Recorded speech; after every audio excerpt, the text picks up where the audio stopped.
Good morning, everyone.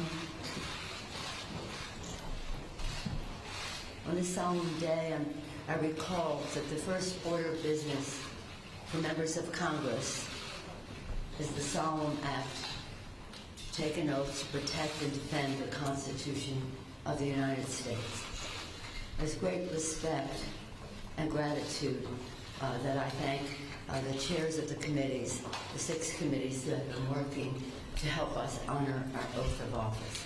I also want to thank the staff of those committees and the committee members for all of their work over this period of time to help us protect and defend. I want to thank the Chairman of the Judiciary Committee, Mr. Nazar, Chair of the Intelligence Committee, Mr. Schiff, Chair of the Ways and Means Committee, Chairman Richie Neal, Massachusetts, the Chair of the Foreign Affairs Committee, Elliot Engel of New York, the Chair of the Financial Services Committee, Maxine Waters of California, the Chair of the Committee on Government Reform and Oversight, Congresswoman Carolyn Maloney. I also want to acknowledge the important work that was done by our dear and departed, may rest in peace, Elijah Cummings as chair of the Oversight Committee. Now please to yield to the distinguished chair of the Judiciary Committee, Mr. Knapp.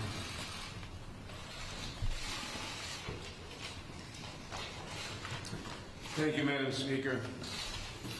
Over the last several months, the investigative committees of the House have been engaged in an impeachment inquiry into President Donald Trump's efforts to solicit foreign interference in the 2020 elections, efforts that compromised our national security and threatened the integrity of our elections.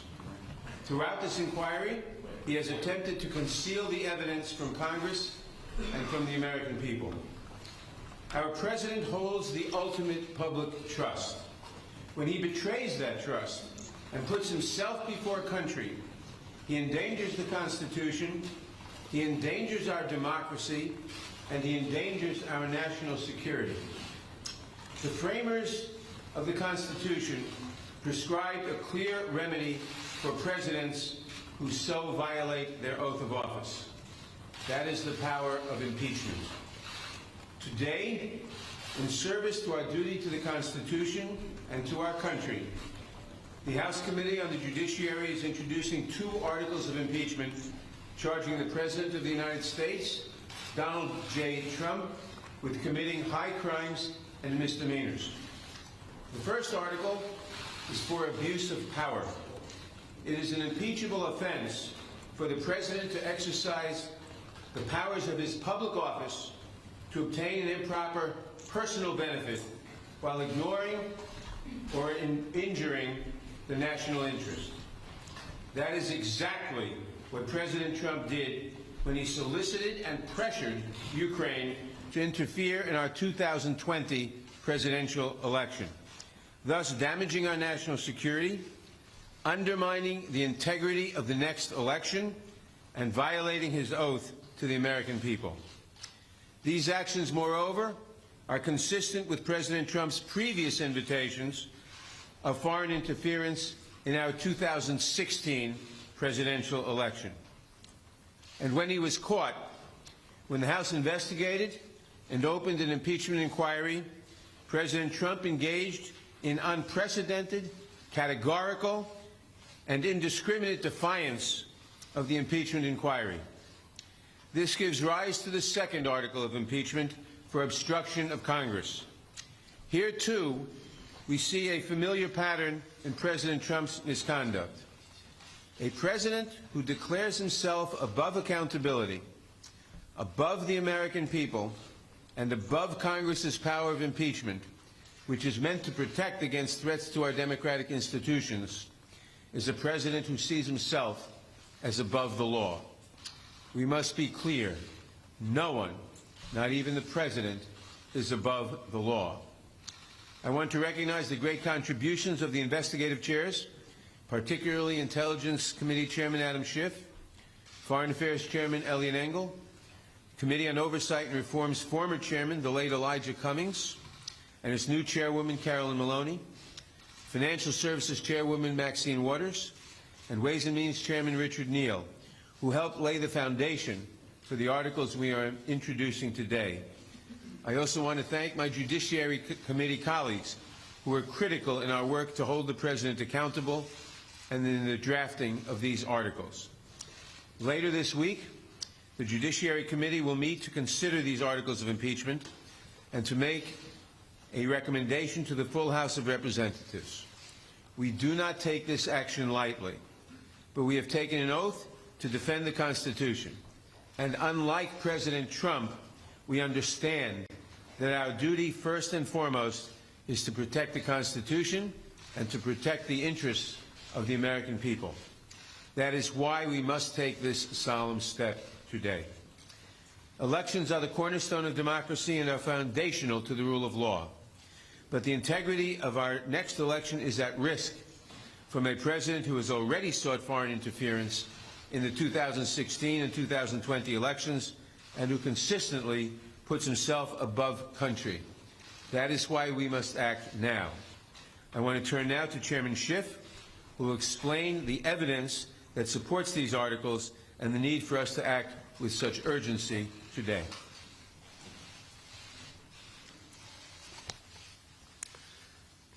Thank you, Mr. Chairman. Thank you, Madam Speaker, and to my colleagues, good morning. The framers of the Constitution recognized that someday a president might come to office who would abuse that office, betray the public trust, and undermine national security to secure foreign help in his re-election, and who would seek to abrogate the power of Congress to hold him accountable. They recognized this danger, and they prescribed a remedy, and that remedy is impeachment. It is an extraordinary remedy and one that I've been reluctant to recommend until the actions of President Trump gave Congress no alternative. We stand here today because the President's continuing abuse of his power has left us no choice.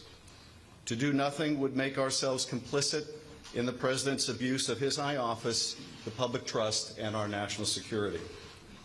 The President's misconduct is as simple and as terrible as this. President Trump solicited a foreign nation, Ukraine, to publicly announce investigations into his opponent and a baseless conspiracy theory promoted by Russia to help his re-election campaign. President Trump abused the power of his office by conditioning two official acts to get Ukraine to help his re-election: the release of hundreds of millions of dollars in military aid that nation desperately needed, and a White House meeting with an ally trying to fend off Russian aggression. In so doing, he undermined our national security and jeopardized the integrity of our next election, and he does so still. The evidence of the President's misconduct is overwhelming and uncontested. And how could it not be when the President's own words on July 25th, "I would like you to do us a favor, though," lays so bare his intentions, his willingness to sacrifice the national security for his own personal interests. And when the President got caught, he committed his second impeachable act: obstruction of Congress of the very ability to make sure that no one is above the law, not even the President of the United States. The evidence is every bit as strong that President Trump has obstructed Congress fully, without precedent, and without basis in law. If allowed to stand, it would decimate Congress's ability to conduct oversight of this president or any other in the future, leaving this president and those who follow to be free to be as corrupt, malfeasant, or incompetent as they would like, with no prospect of discovery or accountability. Now, some would argue, why don't you just wait? Why don't you just wait until you get these witnesses the White House refuses to produce? Why don't you just wait until you get the documents the White House refuses to turn over? And people should understand what that argument really means. It has taken us 8 months to get a lower court ruling that Don McGahn has no absolute right to defy Congress. 8 months for one court decision. If it takes us another 8 months to get a second court or maybe a Supreme Court decision, people need to understand that is not the end of the process. It comes back to us and we ask questions because he no longer has absolute immunity, and then he claims something else, that his answers are privileged and we have to go back to court for another 8 or 16 months. The argument, why don't you just wait, amounts to this. Why don't you just let him cheat in one more election? Why not let him cheat just one more time? Why not let him have foreign help just one more time? That is what that argument amounts to. The President's misconduct goes to the heart of whether we can conduct a free and fair election in 2020. It is bad enough for a candidate to invite foreign interference in our political process, but it is far more corrosive for a president to do so and to abuse his power to make it so. Despite everything we have uncovered, the President's misconduct continues to this day, unapologetically and right now.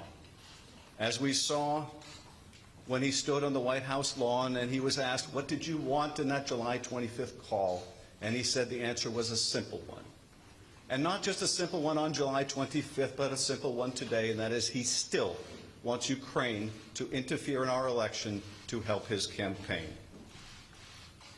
Even this week, the President's lawyer was back in Ukraine seeking to revive the same debunked conspiracy theory promoted at the President's behest. Which gets to the final and most pernicious of the arguments that we have heard in the President's defense. That the President can do whatever he wants under Article 2, including get foreigners involved in our elections, and we should just, to quote the President's Chief of Staff, get over it. Ben Franklin said, we have a republic if we can keep it. The President and his men say, you can't keep it, and Americans should just get over it. Americans don't get to decide American elections anymore.